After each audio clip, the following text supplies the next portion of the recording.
এবার আপনারা ডিস্টার্ব করতেছেন তো সামনে থেকে কোন কি আমাদের নাই কোন কি আমাদের নাই কখনো কয়েকটি কথা আমরা জোরালো ভাবে বলেছি। সারা পৃথিবীতে নির্যাতিত মানুষের নাম ফিলিস্তিনের জনগণ।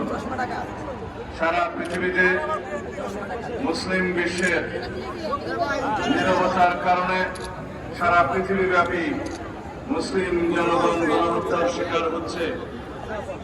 সেটা আরাকান থেকে শুরু করে ফিলিস্তিন পর্যন্ত সমগ্র বিশ্বে বিস্তৃত। বিশেষ করে ফিলিস্তিনের জনগণ 1948 সালের পরের থেকে তারা তীব্রভাবে ইসরায়েলি হামলার শিকারে পরিণত হয়েছে। এই ষড়যন্ত্র প্রথম বিশ্বযুদ্ধের পর থেকে